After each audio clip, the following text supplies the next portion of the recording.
everybody. Thank you for chiming in on Marriage Moments. My name is Helena Island. This is my wonderful better half, Billy Island. And we are going to just be talking about something that I think is really, I think it's super important. I do. Because, so have you ever heard this? People say this like, you marry the person and not their family. Yeah, I've actually Have you heard ever that. Yeah. I think that's a complete and whole lie.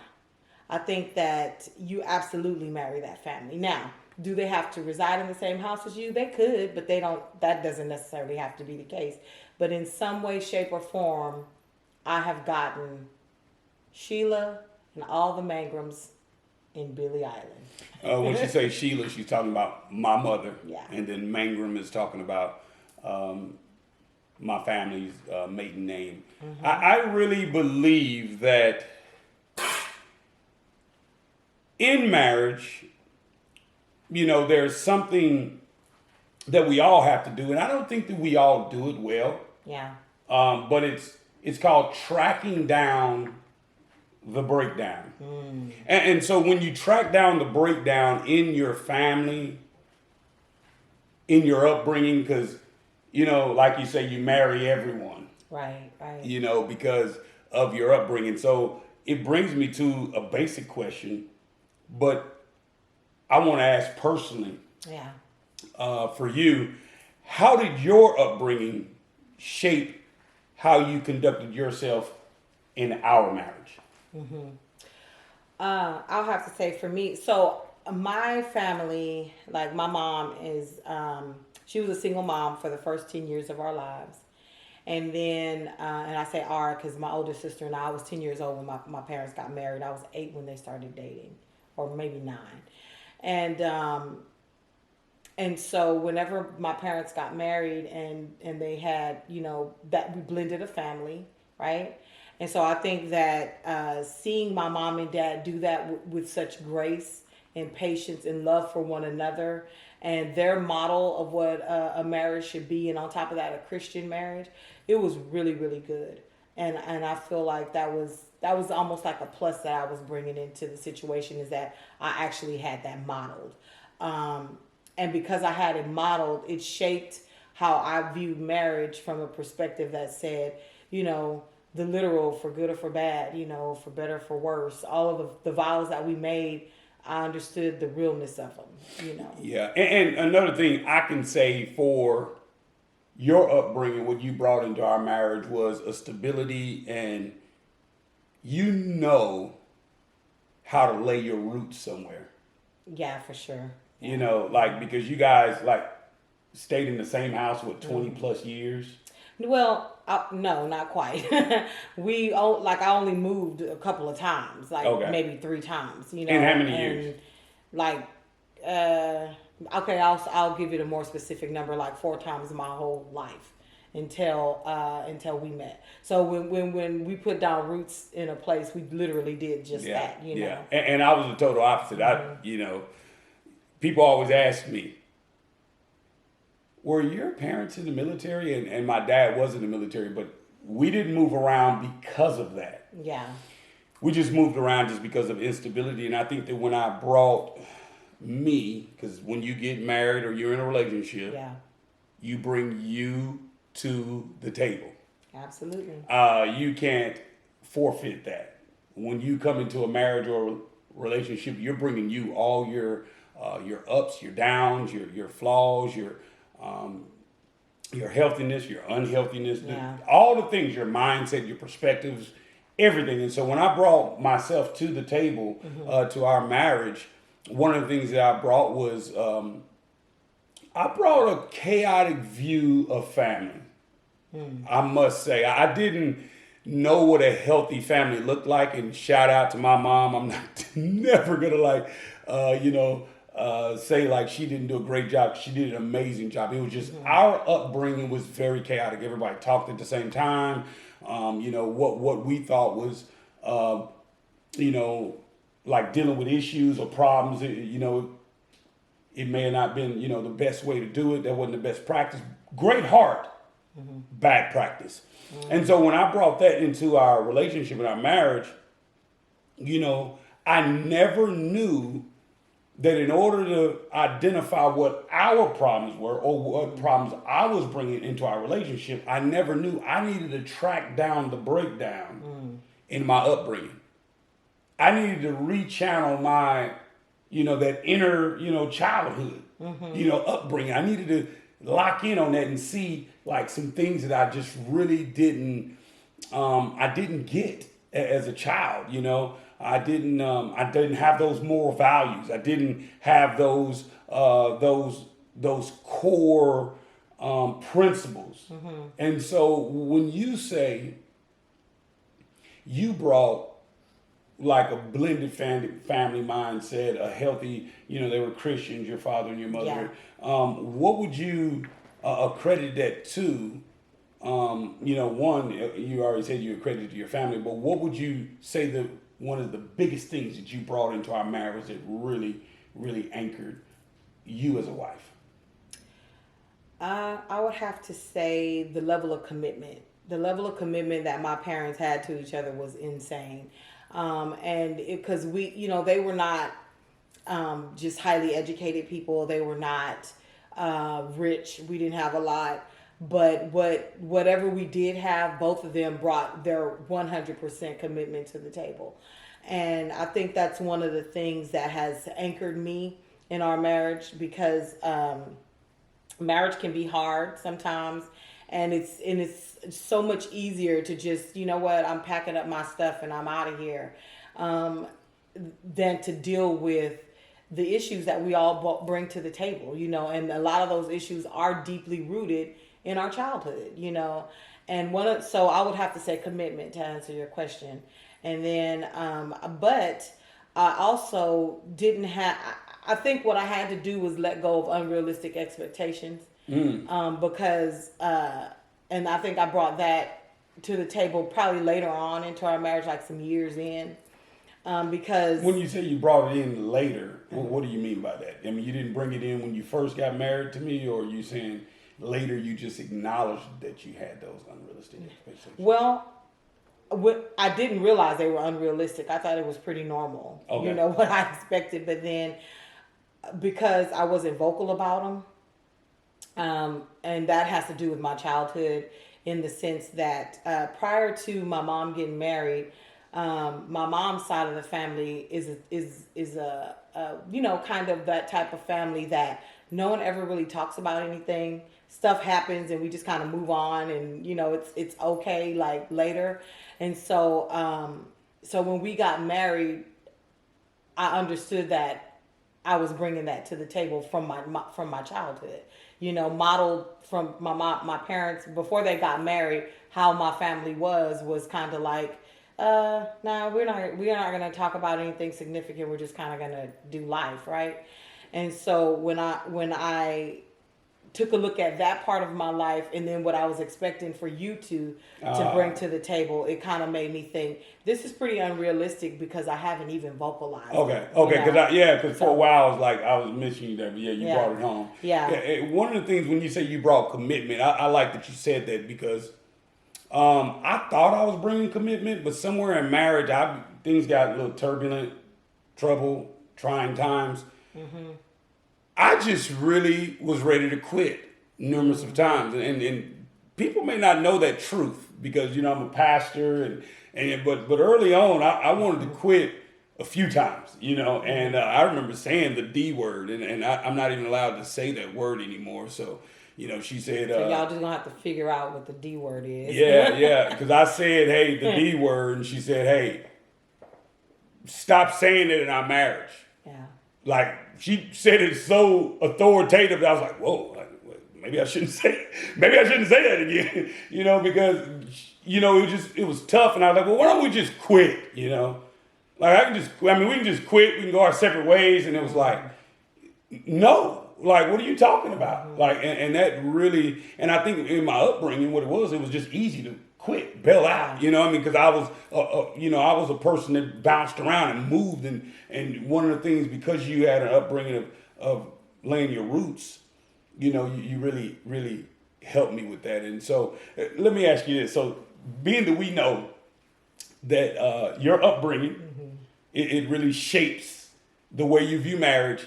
Let me ask you this: do you think it's important to know a person's background prior to marriage? And if so, why? Like when you're dating someone, do you think that you should say, hey there, how did you get to this point in life? Did you have a single parent? Were your parents married? I mean, just going straight up and saying, hey, how did you I think it's important. get brought up? Okay. I think and it's how do you super approach important. that? Go ahead. Not like that. Okay. For sure. Okay. I think it's super important because it's almost like I mean when you're dating someone and you see it moving towards a serious relationship, you're gathering intel. Like that's the whole purpose of dating is you're gathering intel to bring to the table to see, okay, can I deal with all of this? You know? That's good. That's good. You're gathering intel. That's good. That's good. You should be. I mean, because love and butterflies and Google eyes and all that is super cute and it's very, awesome for like social media and stuff. But in real life, For a moment. like when you're making a real life commitment to a person, that's a lifetime commitment. You need as much intel going in as possible. And so one big piece of intel that I think is important to have is, where did you come from? Like, who are your parents? What is your family's ideology? Were you raised in a Christian home? And if not, that's not necessarily a deal breaker, but it does factor in because that would probably mean that a lot of your family may not be saved or they may not have the same religious views as you do, and so all of those things matter. And how do you view money? How do y'all make money? What is your family's philosophy on giving, and do you care about causes and all of those things? Hey, now I know what you were doing when we were dating. I thought you just wanted to know more about me. And that's exactly what it was. That's you good. like That's good. as a whole, and a lot of it, in knowing about a person's background in life, childhood and background, not to hold it against them, but to just understand them. Because once you make a commitment to say, I love this person, I want to be with this person, when they bring those kind of all of they call it idiosyncrasies, when you like your makeup, who you are, the little things that make you, when you bring all of that to the table, it's not a shock. You should never be shocked at and basically the core of the person that you married. You shouldn't be like, surprise, I'm a weirdo, like you can know that. And then so once you get this intel, then obviously, like you're saying, you're not using it as information to like judge a person. Yeah. Or put a person down. Right. But what you are doing is you're using this as information to understand. And essentially, ultimately, love this person well. Because you can't love them well if you don't know them. Right. And prior to marriage, to determine whether you're going to go into a long-term relationship. Because some things are deal breakers. And that's what I want to get into. But wait, before we move on, you answer the question now. Did you think that was important coming into this, or did you think it was important to know my background, or did you feel like you knew enough about it, or what? Well, I'm going to be honest. I didn't come in as strategic as you. What I did, and I've told you before, but we're going to tell the whole world now. I had a perspective of you based on you already being sold out for doing something for God. And that was my benchmark. I could work with anything else. I lived in spaces where there was numerous of different characters, different personalities. I lived with that. I can deal with that. I felt like at the time, prior to marriage. Right. But I felt like, is this person going to be committed to serving Jesus and helping people at the capacity that I wanted to help them? And I felt like you were sold out on that, so that was good. So I didn't do a deep dive thinking about your background, thinking getting all this intel. I really wasn't. I was learning more about you, sure enough, but I felt like I could do that. You could work with anything. Now, do you think that may have contributed to why you were the willing party and using divorce as an escape for us early on? No, I felt like that was a characteristic. That was a character defect that I didn't know about myself. Oh, okay. And God just brought it to the light, and He allowed our marriage to bring that to the light. To shed light on that. Mm-hmm. Okay. Yeah. But should you inspect your expectations before you get into a long-term relationship or marriage? Because that's what it sounds like we're talking about. Once we get this intel, we can determine, whether we want to be with that person long-term or not. Mm-hmm. And you have some type of expectations. Most people come into marriage, they have some type of expectations. Yeah. I'm expecting a particular thing from you. I'm expecting you to conduct yourself in a certain manner. Should you inspect those expectations? Mm-hmm. Do you think people are doing that nowadays prior to getting into a relationship? That's a pretty deep question, but it's just, if I'm understanding it right, because like you said, it's pretty deep. I think you should inspect what you expect, because sometimes it's unrealistic. Yeah. And it's you're not even marrying that type of person, but you have these expectations of them. It's not fair, and it's actually mean, to expect something of someone, and you're not being fair with it. Like that, like, for example, for you to expect me to be able, say, for example, to run a marathon or something, what? How does that even factor in? Like, why would you expect that? You got to inspect it because it's unrealistic, know? Yeah. And so I think that's mean, and it's unfair when you don't sit back and say, hey, can I really, that's what I was just kind of talking about. I had to sit back and say, is it even fair for me to expect him to be this? He's never been a husband before. So how can I expect him to be, say, like my dad, for example, who I felt like he was one of my heroes, and I felt like he was this awesome husband and this awesome man. If I listen to my mom's side of the story, she may have some more input to put into that. But from my vantage point, he was everything. Right. And for me to expect you to be that is unfair. Yeah. And so I had to take a step back and inspect that and say, hey, you know what? Maybe I should just chill and let him be himself, right? What are some of the signs, though? What are some of the signs of having unrealistic expectations? Think about that, because everyone has expectations, but some of them are unrealistic. Mm-hmm. And as a people, as individuals that want to get into long-term relationships, whether you're single now, whether you're engaged or you're already proposed, and maybe you're already married, right? Mm-hmm. And you're in a marriage, and because you're in this marriage, it's very important to be able to identify, do I have unrealistic expectations? What are some of the signs? What are some of the red flags to knowing, like, whoa, that's unrealistic? Because you said you could identify yours. Mm-hmm. So could you help us with that?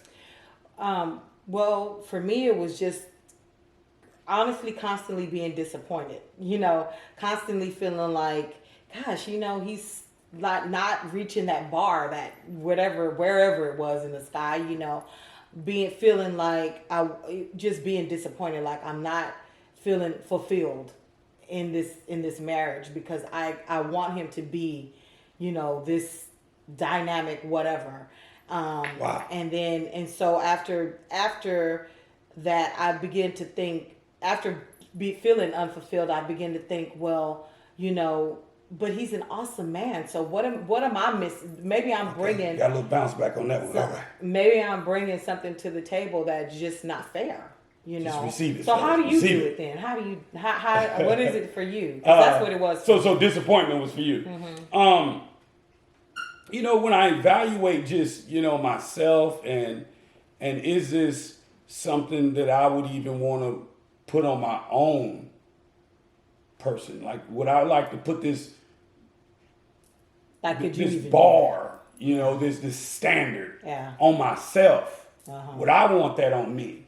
Mm-hmm. Just the evaluation and just, I guess you would call it empathy, right? Mm-hmm. Just, empathizing the situation and saying, you know what, man, that's not fair, because like saying our marriage, there was things that I would just kind of like want and almost downright demand early on. And I just seen that it wasn't fair to keep on asking this. And I said, well, one, it's unrealistic.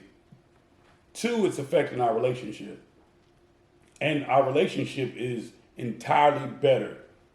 And our relationship is entirely more important than these expectations being met. Yeah. And so being that, I want this relationship to be healthy, I don't want my wife to be bitter because I'm just cracking the whip with these unrealistic expectations with, only 24 hours in a day, cracking the whip on particular things. It just means that it's going to affect our relationship because it's unrealistic.